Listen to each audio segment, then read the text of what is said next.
Pagbasa mula sa aklat ng Henesis. Nang 99 na taon na si Abram, napakita sa kanya ang Panginoon at sinabi, "Ako ang makapangyarihang Diyos, sumunod ka sa akin at ingatan mong walang dungis ang iyong sarili habang ikaw ay nabubuhay. Kayo naman ay dapat maging tapat sa aking tipan, ikaw at ang iyong lahi." Sabi pa ng Diyos kay Abraham, "Ganito ang inyong gagawin, lahat ng lalaki sa inyo ay tutuliin." Sinabi pa rin ng Diyos kay Abraham, "Hindi na Saray ang itatawag mo sa iyong asawa, kundi Sara, sapagkat siya ay pagpapalain ko. Magkakaanak siya at magiging ina ng maraming bansa. May magiging hari sa kanyang mga inapo."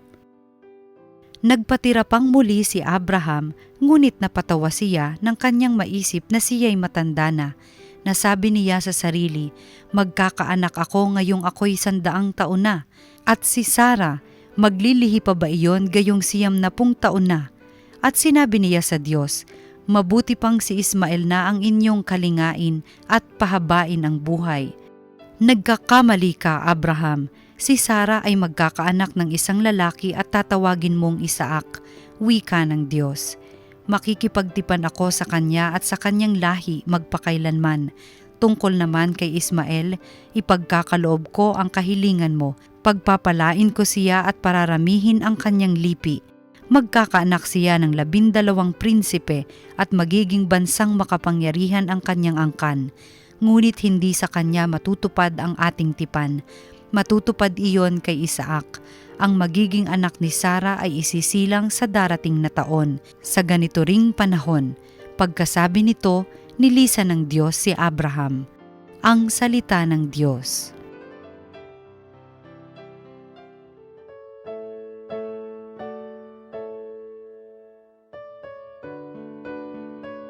Siya'y laging pagpapalain kung ang puon ay susundin. Mapalad ang tao na sa Diyos ay may takot, ang maalab na adhikay sumunod sa kanyang utos. Hindi siya magkukulang sa anumang kailangan, ang buhay ay maligaya at uunlad ang kanyang buhay. Siya'y laging pagpapalain kung ang puon ay susundin. Sa tahanan ang asawa'y parang ubas na mabunga, bagong tanim na olibo sa may dulang ang anak niya. Siya'y laging pagpapalain kung ang puon ay susundin. Ang sino man kung ang Diyos buong pusong susundin, buhay niya ay uunlad at laging pagpapalain. Mula sa Sion pagpapala nawa ng Diyos ay tanggapin at makita habang buhay pag-unlad ng Jerusalem. Siya'y laging pagpapalain kung ang puon ay susundin. Ang mabuting balita ng Panginoon ayon kay San Mateo. Nang makababa si Jesus mula sa bundok, sinundan siya ng napakaraming tao. Lumapit sa kanya ang isang kitongin at lumuhod sa harapan niya. "Ginoo," ang wika niya, "kung ibig po ninyo, ako'y inyong mapagagaling." Hinipo siya ni Jesus at sinabi, "Ibig ko, gumaling ka." At pagdakay nawala ang kanyang ketong. "Huwag mo itong sasabihin kanino man," bilin ni Jesus. "Pumunta ka't pasuri sa saserdote.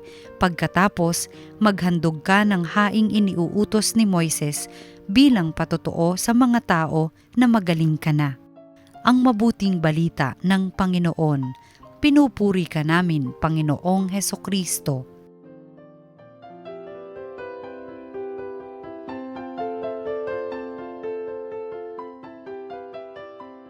Magandang araw po mga ginigiliw namin taga-subaybay. Tayo po ngayon ay nasa 12 linggo sa karaniwang panahon. At patuloy po tayo sa ating mga pagbasa, sa ating mga pagninilay tungkol po sa pagtawag ng Diyos, no? Tungkol po sa paghirang ng Diyos sa kanyang bayan, sa kanyang mga piniling tao. At sa araw na ito, narinig po natin sa unang pagbasa mula sa aklat ng Henesis, ang paghirang ng Diyos ni Yahweh kay Abraham, no? Nung siya ay 99 na taong gulang, siya ay kinausap ng Diyos at ginawa ng Diyos ang kanyang tipan. Kinausap ng Diyos si Abraham at ang sinabi niya, "Sumunod ka sa akin, ako ang makapangyarihang Diyos." Nakipag-usap ang Diyos kay Abraham at sinabi niya, ang iyong asawa ay hindi na tatawaging Sarai, kundi Sara, sapagkat siya ay pagpapalain. At kayo ay dapat maging tapat sa akin. Gumawa ng kasunduan ng Diyos. Ang iyong asawa ay pagpapalain, magkakaanak, at magiging hari pang isa sa inyong magiging apo. Alam po ninyo, itong si pinakitaan ng Diyos, pinakita ni Yahweh ang mga pagpapalang gagawin niya, ang mga biyayang tatanggapin nila. At tayo po ganun din naman. Araw-araw, humaharap tayo sa maraming posibilidad. Every day, we face possibilities in life. And when I say possibilities, these are chances. Ito ay mga pagkakataon. Possibilities hindi lang para maghirap tayo. Kasi sabi nga natin, di ba, mag-ingat lagi, hindi nyo masasabi ang panahon, lagi maging maingat, ang disgrasya ay laging nandyan, ang panganib ay laging nandyan. Pero wag natin kalimutan, hindi lang disgrasya, problema at panganib ang laging nandyan. Ano pa ang laging nandyan? Biyaya ng Diyos. Ang mga biyaya ay laging nandyan. Araw-araw, pagmulat pa lang ng iyong mata, anong una mo nakikita? Liwanag. Hindi ba biyaya yan? Baka sabihin niyo, paano po yung mga hindi nakakakita? Yung paggising nila sa umaga, ipinaparamdam ng Diyos sa kanila ang buhay. Kaya nga malaki ang pananagutan nating nakakakita. Hindi mo lang nararamdaman, nakikita mo pa. Pero minsan nakakaingit lalo yung mga kapatid natin na hindi nabigyan ng biyayang makakita. Mas masarap sila, mas magaling silang makaramdam. Tayo, apat-apat ang mata, walang pakialam. Araw-araw, ipinapakita ng Diyos ang iba't ibang biyaya. Yung mga pangakong binigay niya noon, ay pinagpapatuloy niya ngayon. Ang mga pagpapala ay laging nasa paligid natin. Ang mga biyaya ay laging nasa harap natin. At sa ating unang pagbasa, ipinakita ng Diyos. Napakapalad ni Abraham, kausap niya mismo ang Diyos. At sinabi sa kanya kung anong mga biyayang gagawin ng Diyos sa kanila. Ngunit, si Abraham ay nagpatira pa, pero natawa. Natawa si Abraham. Sabi niya, ano ba itong sinasabi ni Yahweh? Ako'y 100 taon na, ang aking asawa ay 90 na, magkakaanak pa kami. Natawa siya. Para bang nagduda. Paano mangyayari yon? Ang tanda-tanda na namin. Ngunit, tandaan po natin, walang imposible sa Diyos. Ganun naman tayo minsan eh. Baka nga madalas pa. Nandiyan naman yung mga biyaya. Binabaliwala lang natin. Pinagtatawanan lang natin. Minamaliit lang natin. Nandiyan ang mga biyaya. Pero minsan, ayaw nating tignan. Ayaw nating tanggapin. Inaalok na. At sa ating ebanghelyo, ipinagpapatuloy natin ang ating pagninilay tungkol sa paggawa at pagbibigay ng biyaya ng Diyos. Isa pong ketongin ang lumapit kay Kristo. Lumapit ang ketongin at sinabi niya, Panginoon, kung ibig mo, mapagagaling mo ako. Panginoon, kung ibig mo, mapagagaling mo ako. Lagi tayo lumalapit sa Panginoon. Lagi tayo nagsisimba, nagdadasal. Pag ako po nagmimisa sa Quiapo, araw ngayon ng Quiapo, tuwing Biyernes, alam ko po, kayong mga kapatid natin na nagsisimba sa Quiapo, pag ako po ay nagmimisa doon, honestly, ilang taon na po akong pare, ilang taon na po ako nabibigyan ng pagkakataon na makapaglingkod sa Quiapo. Sa totoo lang po, pag tinitingnan ko po ang mga taong nagsisimba, napapalakas yung pananampalataya ko. We cannot judge their faith. At hindi mo pwedeng maliitin ang pananampalataya nila.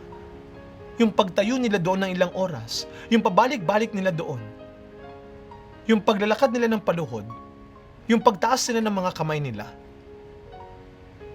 ito ay patunay ng kanilang pananampalataya. Parang ketongin. Bakit natin sila huhusgahan? Hindi natin pwedeng husgahan, maliitin. Ang pananampalataya ay pinapakita ng mga tao. Kumpara sa atin ang corny, ang baduy, ang arte. Kung yun na lang ang hahawakan nila at yun na lang ang pinanghahawakan nila, sino kaya ang mas pagpapalain pa? ang Panginoon na lang. At yun ang pinakamahalagang panghawakan. Kaya, ano ang sabi nung ketongin? Panginoon, kung ibig mo, mapagagaling mo ko. Para bang yung mga kapatid nga natin pa nagpupunta sa Quiapo, sa Baclaran, pag sila ay araw-araw dumadaan sa chapel, adoration chapel, may mga ganyan po. Dumadaan sa simbahan. Andun yung pananampalataya, kaya nga dumadaan pa. At yun ang ating ingatan. Kaya sa ordinaryong buhay, pag lumalapit pa ang anak mo sa'yo, o mo sabi ng arte mo, marami pa akong gagawin. Simple lang yan, kaya mo nang gawin yan. Alam mo naman yan eh. May mga ganyan tayong ugali minsan. Magpasalamat tayo. Kapag tayo ay tinatanong pa, nilalapitan pa, sapagkat ibig sabihin, sila ay naniniwala pa. Bakit ba tayo ang binibigyan ng mga ganitong biyaya? Bakit ikaw ang matalino? Bakit ikaw ang binigyan ng talino? Ba't ikaw ang binigyan ng ganyang talento? Ba't ikaw ang binigyan ng ganyang kapangyarihan, ng ganyang pwesto? Hindi dahil mas magaling ka rin sa kanila, hindi lang dahil mas magaling ka sa kanila, kundi dahil pinagkakatiwalaan ka. At yun ang ingatan natin. Ang tiwalang ibinigay sa atin. Kaya nandun yung tiwala nitong ketongin. Kung ibig mo, mapagagaling mo ako. At ano ang sabi ng Panginoon? Iniunat ang kanyang kamay. Hinipo ang ketongin. Kaya kayong mga nananampalataya, nananalig pa rin. Kahit na kayo ay hinuhusgahan, kahit kayo ay dinidiscourage na, minamaliit na, antayin nyo, hihipuin ka ng Panginoon.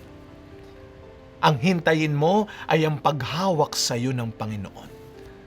Antayin mo ay ang paghipo sa iyo ng Panginoon. Hindi ang panlalait nila. Hindi ang panghuhusga nila. Hindi ang pangmamaliit nila.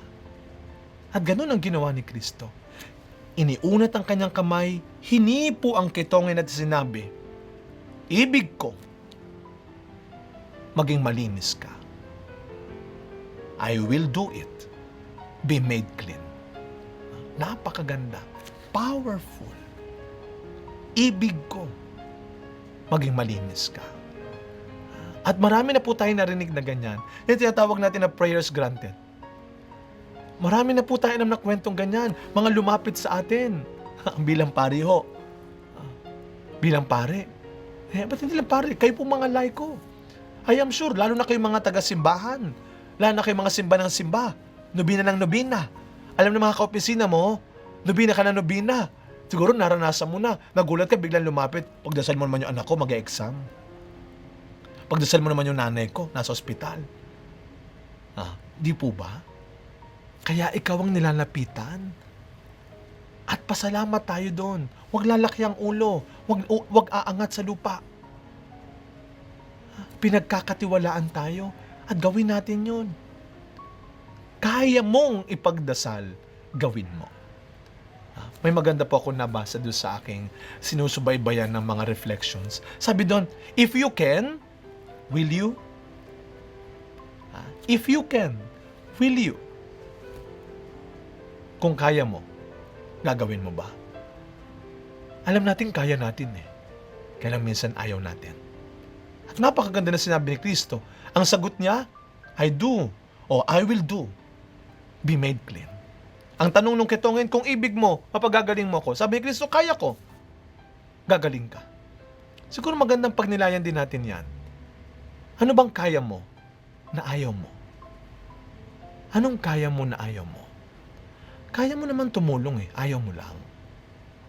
Kaya mo maging maligaya, ayaw mo lang. Kaya mo magpatawad, ayaw mo lang. Kaya mo magmahal, ayaw mo lang. Kaya mo magtiwala ulit, ayaw mo lang.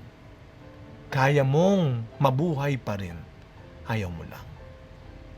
At sa araw na ito, tanggapin natin ang kapangyarihang ibinibigay ni Kristo. Alalahanin natin, pinagkatiwalaan tayo. May kanya-kanya tayong kakayahan. Gamitin natin. Gawin natin.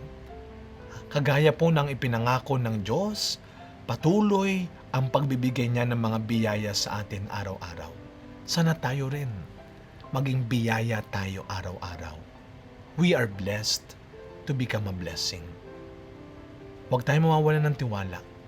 Huwag tayong titigil manampalataya sapagkat kaya ng Diyos at gagawin niya, ibibigay niya. Isang araw, isa ka na rin sa magsasabing prayers granted. Amen.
Is